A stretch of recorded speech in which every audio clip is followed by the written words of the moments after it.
L'esplanade du palais. L'esplanade du palais est venue après, D'accord. parce que c'était en crescendo que les choses se sont passées. Et la sortie de l'abbé, ça n'a pas contribué?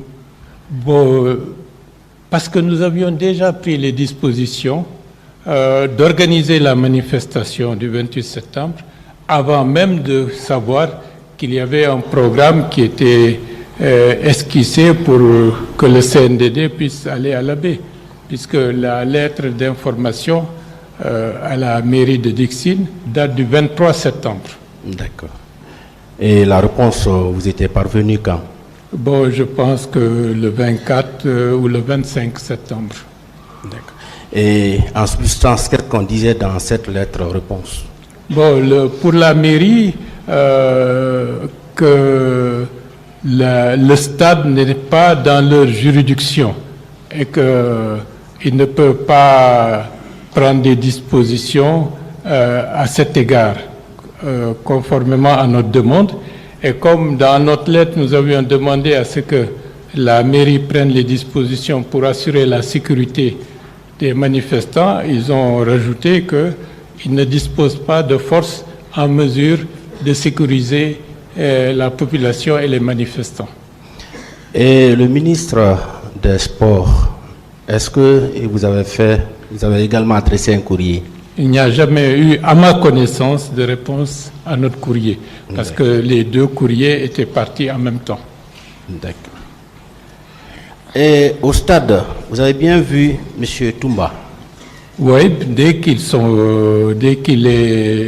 venus, c'était frappant, puisque c'était lui qui a donné des instructions pour que nous descendions des gradins pour aller au niveau de la pelouse.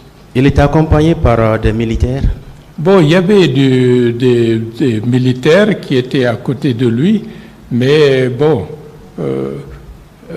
13 ans après et maintenant, avec tout ce que nous avons entendu, pour ne pas avoir l'air de tricher par rapport à ce que j'avais vu à l'époque, on ne pouvait pas les distinguer. Bien, est-ce qu'il était armé? On n'a pas remarqué ça aussi? Non, non, je n'ai pas cherché à vérifier. Est-ce que vous l'avez vu tirer sur la population? Je ne l'ai pas vu tirer sur qui que ce soit. D'accord. Et M. Kebro, est-ce que vous l'avez vu tirer aussi sur la population? Je ne l'ai pas vu tirer sur qui que ce soit.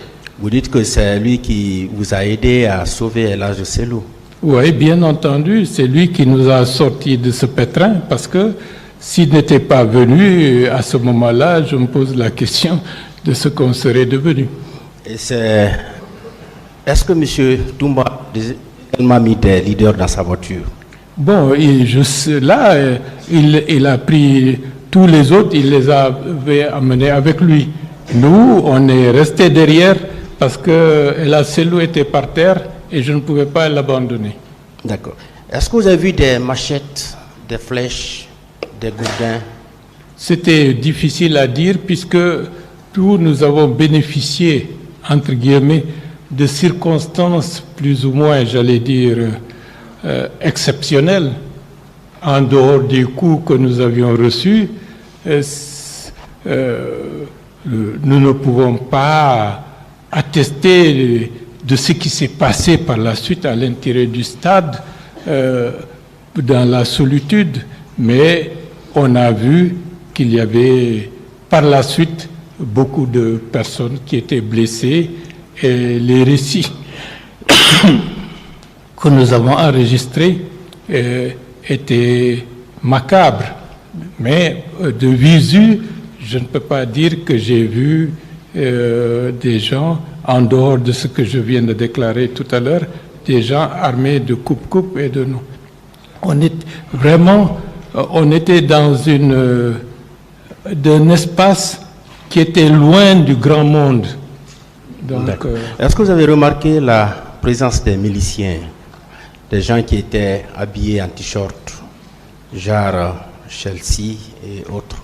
Bon, sur le coup, on a vu des gens avec des espèces d'uniformes qui n'étaient pas du tout conformes avec l'allure de ce que les forces de défense et de sécurité doivent porter. Bon, il y avait des civils, donc ceci et c'est cela qui nous poursuivait pour nous asséner de coups avant l'arrivée du colonel Tibourou. Bien, vous dites au camp Samori, vous avez vu un camion militaire qui était venu, mais vous n'avez pas pu voir l'intérieur. Oui. Mais ça m'a tiqué. Un camion était quand même venu. Oui, avec, c'était comme si les parois étaient très hauts, donc on ne pouvait pas savoir ce qu'il y avait à l'intérieur. Et il avait garé à quel niveau précisément? Dans l'espace qui mène au dispensaire du camp Samori. Il y avait beaucoup de militaires autour. Bon, dès que le camion s'est garé, j'ai l'impression que c'était comme s'il n'y avait pas de quelque chose de particulier. J'ai simplement vu un militaire essayer de voir ce qu'il y avait à l'intérieur et après il est redescendu et voilà. Il vous a quand même semblé qu'il y avait quelque chose à l'intérieur? Ça m'a semblé bizarre. D'accord. Et que savez-vous des cas de disparition, d'esclavage sexuel? Puisque vous étiez dans le mouvement, qu'est-ce que vous avez appris à propos de tout cela? Bon, j'ai appris énormément de choses, des récits très tristes, des gens qui étaient enfermés au camp Makambo et qui sont restés longtemps, dont certains étaient des militants. Et le récit était très douloureux. Et d'autres, il y a au camp Alpha Yaya, il y a des personnes enfermées dans les conteneurs. Bon, il y a eu beaucoup de choses de ce genre. Donc, à travers tous ces récits, tous ces témoignages, vous croyez qu'il y a eu effectivement des disparus? Oui, parce qu'il y a certains filles victimes d'esclavage sexuel. Bon, parmi les filles que nous avons pris en charge, vous savez, il y a des choses que des fois les personnes par pudeur n'aiment pas raconter, mais a priori, on avait entendu qu'il y avait des personnes séquestrées. D'accord. Dans ce sens. Et pour vous, ces massacres-là, quel est le mobile réel? Pourquoi il y a eu ces massacres? Bon, c'était une forme d'intimidation pour semer la terreur et peut-être que est-ce que ceci était fait spécialement pour la manifestation ou bien est-ce que ce qui était dans une certaine mesure, ça c'est une analyse, est-ce que ce n'était pas une confrontation entre différentes forces militaires qui étaient en train de se préparer? Et donc la manifestation du 28 septembre avec la répression qu'elle a endurée, je pense, a fait que beaucoup de choses qui étaient prévues, planifiées, n'ont pas pu se faire et ça a détourné l'action vers une autre dynamique. Bien. Est-ce que vous avez eu vent des différentes réunions qui s'étaient tenues au niveau de la hiérarchie militaire bien avant ces événements du 28 septembre? Personnellement, je n'étais pas informé de cela. Je n'ai pas appris qu'il y avait ce genre de réunion, mais je dois dire que je m'intéressais peu à ces aspects. Sinon, on risquait d'être, comment on appelle ça, intimidé ou parce qu'on sait comment les choses se passent. On vous fait croire qu'il y a des choses qui se préparent parce que, dans le but de vous déstabiliser. Et personnellement, j'étais focus sur l'organisation de la manifestation, proprement dit. D'accord. Au cours de cette matinée du 28 septembre, il avait plu, hein? Oui, il y avait une fine pluie mon inquiétude, c'était que la pluie soit suffisamment forte parce que en 92, le fait que à ce moment-là, pour la conférence Nations souveraines, que beaucoup de responsables se soient débinés à la dernière minute, ont impacté de manière sérieuse la lutte politique, parce que de 92 à 2004-2005, c'est comme si c'était un ectoplasme plat. Il n'y avait plus de manifestations, il n'y avait plus de contestations. Et pendant toute cette longue période, on disait tout ce qui se fait en Guinée est possible.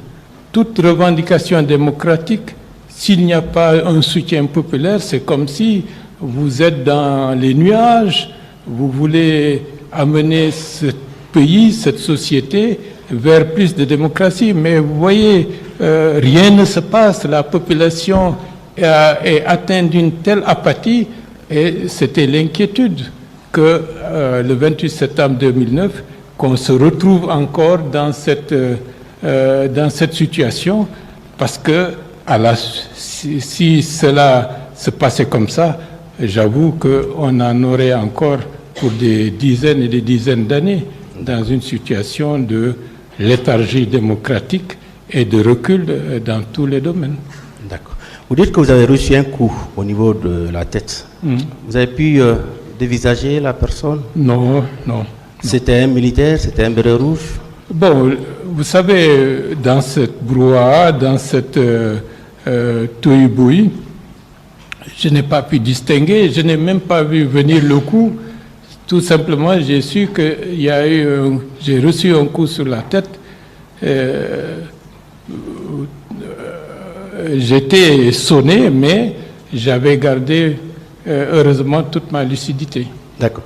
Nous revenons à la clinique Ambroise Paré. Ce sont deux militaires qui étaient venus avec des grenades. D'accord. Et jusqu'au jour d'aujourd'hui, vous n'avez pas pu les identifier? Bon, je n'ai pas pu, et puis il n'y a jamais eu l'occasion, au moment où la mémoire était fraîche, de savoir c'était qui. Mais je sais que le colonel Thieboro sait de qui il s'agit, puisqu'ils sont du même corps, du même milieu. Est-ce que vous pouvez revenir sur les propos de celui qui avait proféré des menaces? Non, ils ont indiqué, puisque déjà la cellule était sur le brancard à l'intérieur et que les médecins s'affairaient, il leur a dit, si vous ne les sortez pas, ils vont jeter des grenades à l'intérieur de la clinique. En ce moment, le colonel Thieboro était là? Il était là, oui. Et Toumba aussi était là? Non, je n'ai pas vu le commandant Toumba. Il n'était pas présent en ce moment? Je ne l'ai pas vu à ce moment-là. D'accord. Et qui donc avait envoyé ces leaders-là à la clinique Ambroise Paré? Puisque quand vous arriviez, ils n'étaient pas là. Je sais que le colonel, le commandant Toumba Diakité, c'est lui qui a pris en charge tous les autres leaders, excepté M. Dallet et moi-même.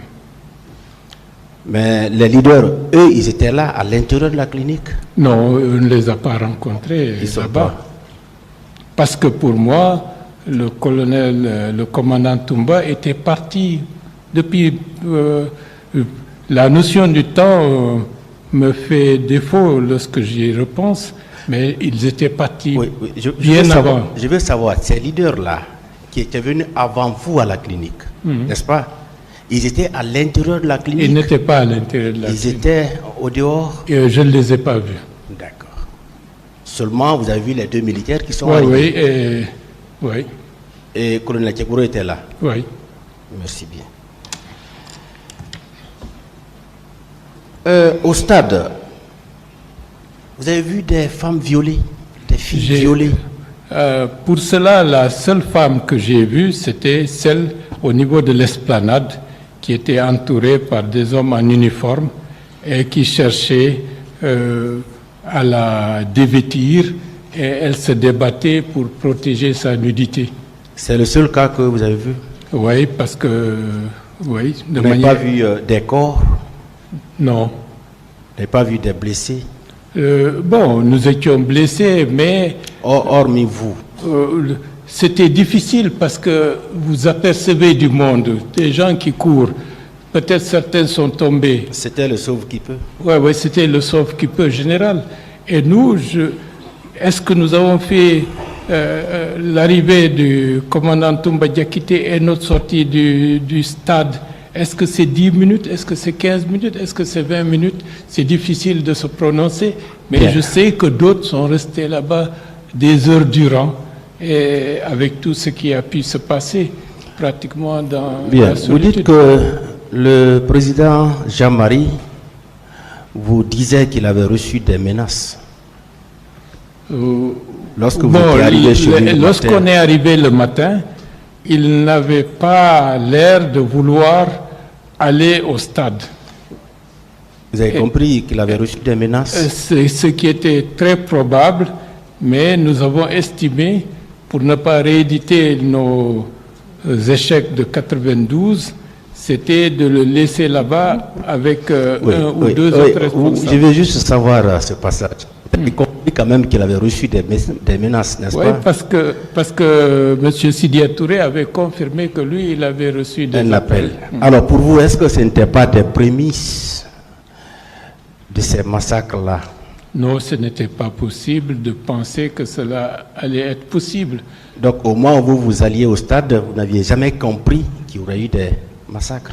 Non, parce que d'autant plus, comme ministre de la Réconciliation nationale, le massacre du 22 janvier 2007, nous avions organisé une espèce de forum national où l'institution militaire était venue présenter ses excuses à la nation pour dire que plus jamais des choses de ce genre ne vont pas se répéter. Et malheureusement, ça c'était au mois d'août 2008. Par la suite, nous avons su que cette forme de justice transactionnelle n'était pas suffisante pour empêcher des expressions de massacre aussi dramatiques et tragiques comme celui du 28 septembre. Bien. Et le fait que nous n'avons pas eu le procès plus tôt a encouragé encore la réédition de ce genre de massacre un peu partout à l'intérieur du pays. Est-ce que la population civile portait sur elle des armes? Non, parce que c'était une exigence formelle de venir sans qu'il y ait toute confusion autour de ça. C'était une manifestation purement pacifique. Vous n'avez vu personne armée, parmi la population civile? Parce que même lorsque le matin on allait vers le stade, j'ai rencontré un jeune qui avait un sachet. Je me suis arrêté pour lui dire qu'est-ce qu'il a dans son sachet. Ça, c'était même loin du stade. C'était au niveau de Dixide, à côté, un peu à côté de comment on appelle ça, de la pharmacie. Mais comme c'était convenu, il ne fallait pas qu'il y ait quoi que ce soit qui puisse indiquer que des gens pouvaient transporter des armes blanches ou toute autre chose. D'accord. Et pour vous, ces massacres-là, est-ce qu'ils ont été spontanés ou bien ils ont fait l'objet d'une préparation minutieuse pour vous? Bon, c'est un peu compliqué, mais déjà, le fait d'ouvrir le stade, pour moi, c'était un élément qui n'était pas normal. Oui, cette question, elle est importante. Pour vous, parce que comme je l'ai dit, vous êtes en amont, vous êtes en aval. Oui. Pour vous, ce que vous avez constaté au stade, est-ce que ça pouvait vous faire dire que c'était spontané, c'est-à-dire les gens ont appris que vous étiez mobilisés au stade, ils sont venus pour réprimer, ou bien ils ont pris toutes les dispositions pour pouvoir réprimer cette manifestation-là? Bon, comme je ne suis pas au courant mais le fait que le portail du stade soit ouvert, pour moi, était un élément qui sentait un piège qui allait se refermer autour des manifestants. Mais comme la situation s'est présentée, on n'y pouvait rien parce que c'était une foule qui nous a transportés, enthousiastes, croyant que le fait d'entrer dans le stade était une victoire en soi. Intérieurement, lorsqu'ils m'ont porté, j'étais inquiet du fait qu'on rentrait dans le stade. Mais bon, on n'y pouvait plus rien. D'accord. Et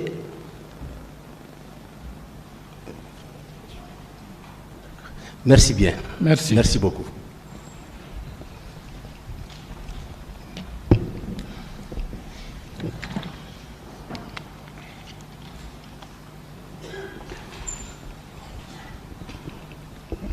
Chouba, pour finir, je vais à mon tour vous poser des questions de précision.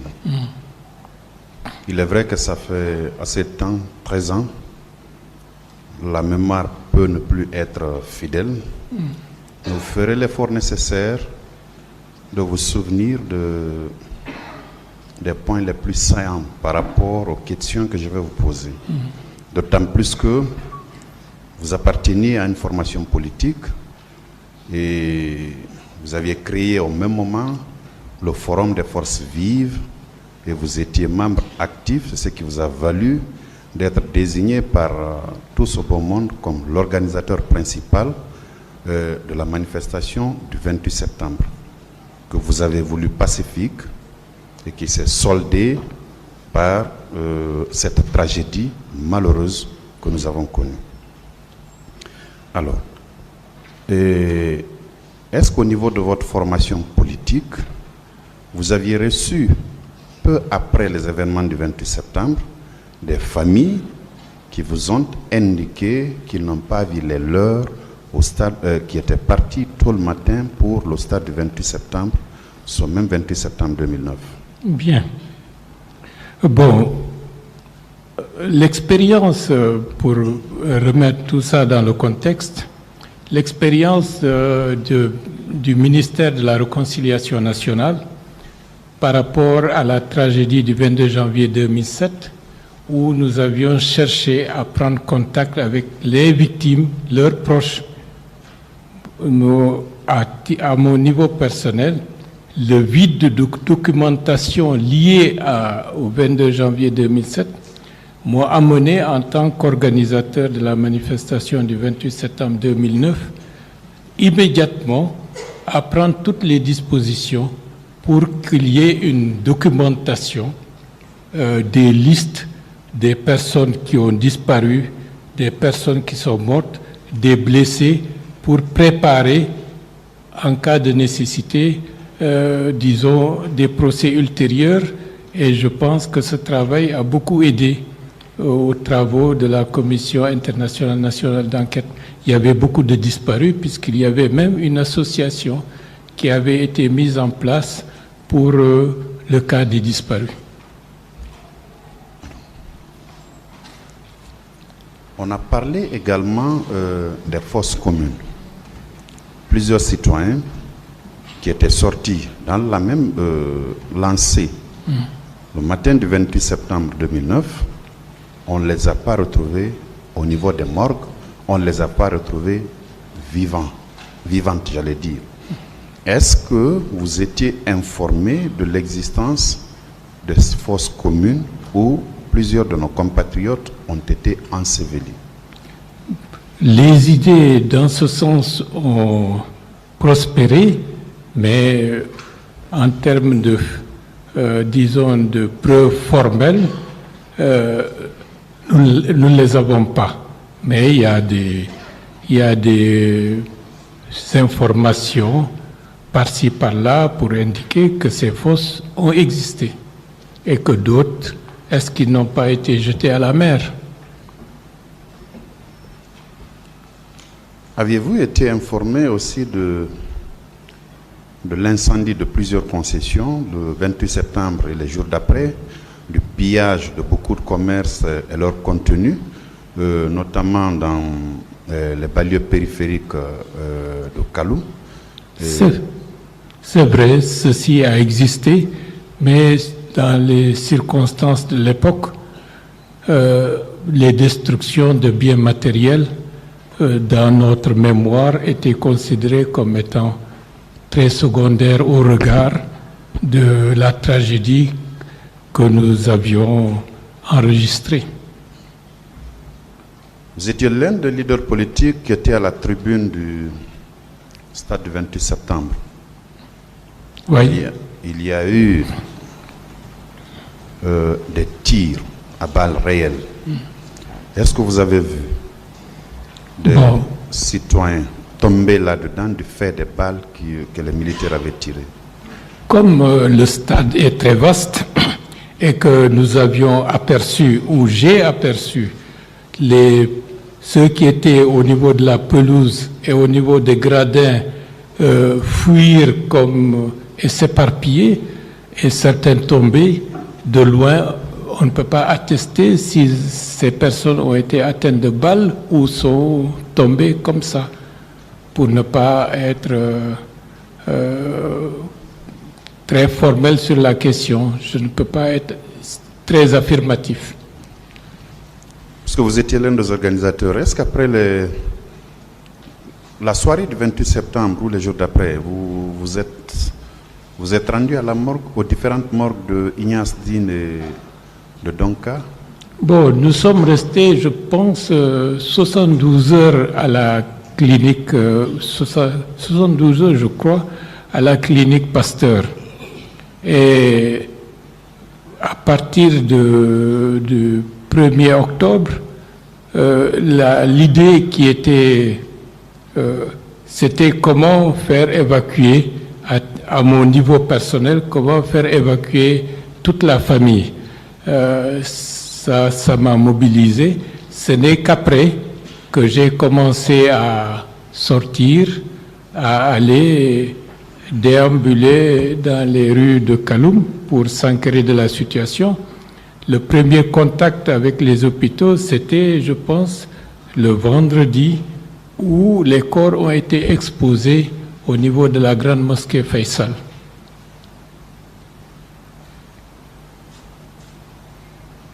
Alors, à titre personnel, vous avez déclaré avoir été victime de coups desquels ont résulté des blessures. Vous confirmez n'avoir pas identifié l'auteur de ces coups-là, non? Non, non.